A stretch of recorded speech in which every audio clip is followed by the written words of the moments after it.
We have week 5 wide receiver rankings. Coming in at number 10, I have Garrett Wilson.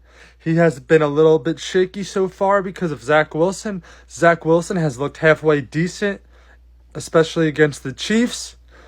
If Zach Wilson can keep it up, I like Garrett Wilson. Garrett Wilson has way too much talent not to play him. I think he's a wide receiver too, but this week against that crappy Broncos defense, I'm plugging him in as a wide receiver too.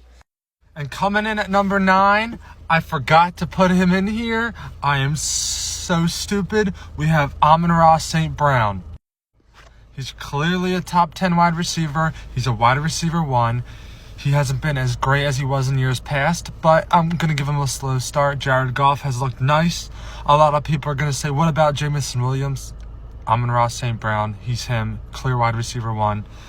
I'm sorry for forgetting about him.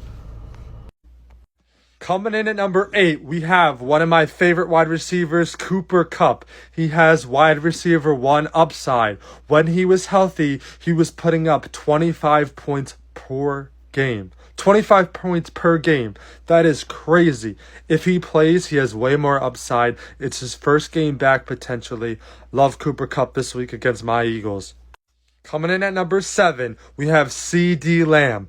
Before this season, I thought he had top 5 upside. Him and Dak and this offense has been struggling a little bit. They're versing the 49ers. I think it's going to be a close game. CeeDee Lamb, lock him in as a wide receiver 1 into week 5. Coming in at number 6, I have A.J. Brown in LA against the Rams. Jalen Hurts has been forcing him the ball after those 2 crappy weeks to start the season. Lock him in as a clear wide receiver 1 and top 6 upside. Coming in at number 5, we have Stefon Diggs, who went absolutely crazy last week. He's in London this week. I think he's going to keep it up. Lock him in as a top 5 wide receiver going forward. Coming in at number 4, we have a revenge game for Davante Adams, who will be playing the Packers.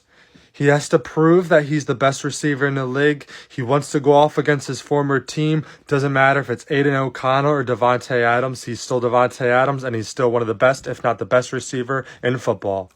Coming in at number 3, we have Ja'Marr Chase. He's one of, if not the best receiver in the league. We need Joe Burrow to step it up. Joe Burrow has been one of the worst, if not the worst QB in fantasy so far. He has to step it up. Ja'Marr Chase is too talented. T. Higgins is out. Lock him in as a top 3 wide receiver this week. A lot of people aren't going to like this, but I have Justin Jefferson coming in at number 2 against the Panthers, and that's because I have Tyreek Hill coming in at number 1. Last week, he didn't do all that great. I think he's going to have a bounce-back game. He wants to prove he's the best wide receiver in the league. He's one of the few players in the league that could take 1 reception to the house. I just think it's a bounce-back game after his struggles last week.